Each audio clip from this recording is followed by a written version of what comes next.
Amazon is one of the most valuable companies in the world. Viewing the ticker graph, we can see the meteoric growth it has undergone over the last 2.5 decades. What if I told you that there is a simple physics concept behind this growth, and it is one that we can steal and apply to our own lives to see similar meteoric change? In this video, I will break down the concepts of inertia, how Amazon used the flywheel effect to continue to grow to one of the largest companies in the world, and how you can use this in your own life to take on new challenges and see the same growth. You may have noticed that I mentioned a flywheel in my brain rot cure video. The flywheel of reading, walking, and then writing. And the reality is it's a great analogy for all sorts of things, because any new thing that you take on, initially there's going to be a lot of inertia. Inertia is a term from Newton's first law, and that law reads, an object at rest tends to stay at rest, and an object in motion tends to stay in motion, unless acted on by an external force. When you start something new, you essentially are an object at rest. In starting something new, it takes some time to break that initial static inertia and start building up some kinetic energy. At Amazon, they have something that they call the flywheel. A flywheel is a large, heavy piece of metal that's suspended on an axle. You've probably seen one if you've used like an exercise bike or spinning bike. When you use something like that, when you use a flywheel, say on an exercise bike, you have to put in a lot of initial energy to get that wheel moving, because it's got a lot of mass. And so therefore, as it's at rest, it requires a lot of energy to be moved from a point of rest to a point of motion. But the benefit is once you spin up that heavy wheel and it's spinning at a high RPM, you have then essentially stored that kinetic energy and that effort in that wheel, and it becomes a mechanical battery that will keep spinning. And if you've ever been on a spinner bike and you've tried to stop pedaling, you know exactly what I'm talking about. The pedals will keep kicking because that big heavy flywheel is spinning. At Amazon, this basically is their effort to continue to innovate and create new ideas within a massive company, new ideas that generate additional revenue. So they pour billions of dollars into research and development every year, trying to come up with new things, new products, new pieces of software to either save them or make them more money. Now, this is how it can apply to real life and how you can actually steal that thought. So in real life, when you take on a new challenge, there's going to be a lot of inertia initially, and it's going to take a lot of effort to stay consistent and to get that flywheel spun up. But the benefit of this whole flywheel effect, and what's really cool, is when you do finally get it spun up, you then have to put in less effort to keep it moving, right? The kinetic energy stored within the flywheel will continue to spin that flywheel even if you let off the gas a little bit. And now I'm not suggesting you let off the gas, but for example, going to the gym.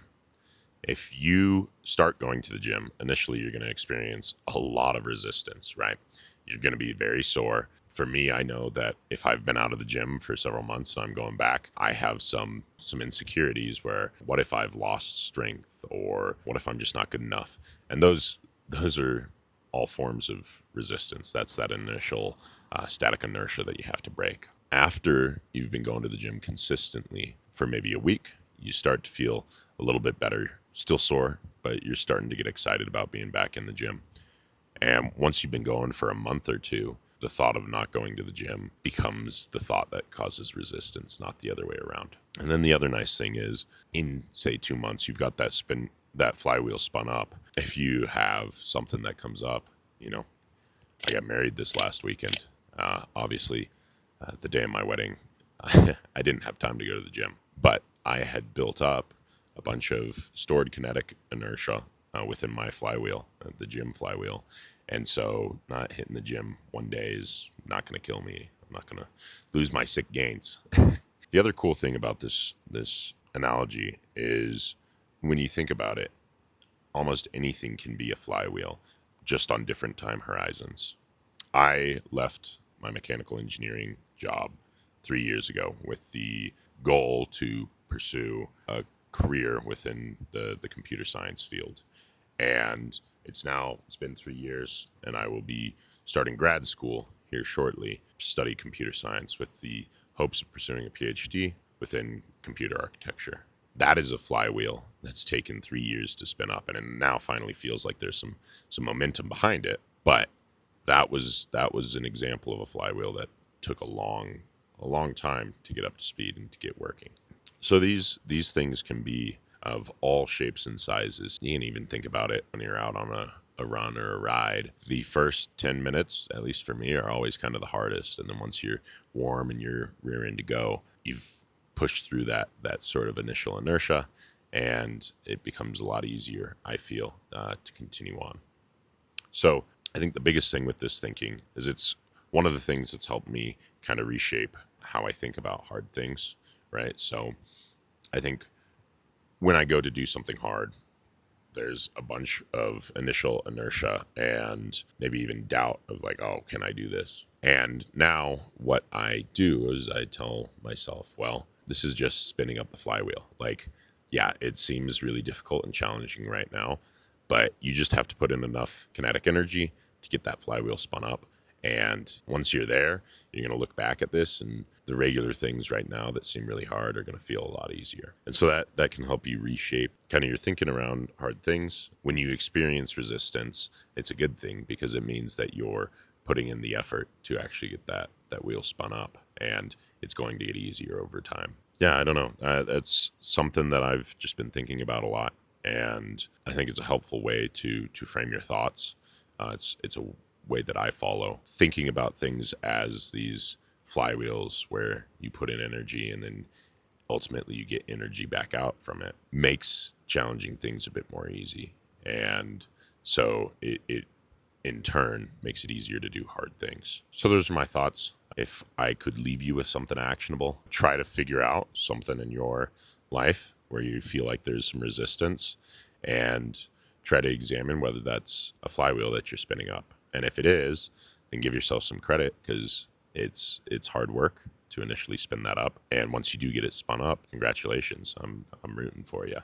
So I hope this helps someone. It's kind of a strange concept, but the way my brain works, kind of drawing these analogies about things really helps me take more of a removed view of them. And I think that makes things easier as well. Anyway, yeah, do hard things. Like I said, if you want the brain rot cure video, it's right here. One of the most powerful routines I've ever done, and it's really reshaped how I think and adjusted my relationship with my phone. And I think that's super important nowadays. So check that out, and like, subscribe, and thanks for watching. Yeah, have a good one.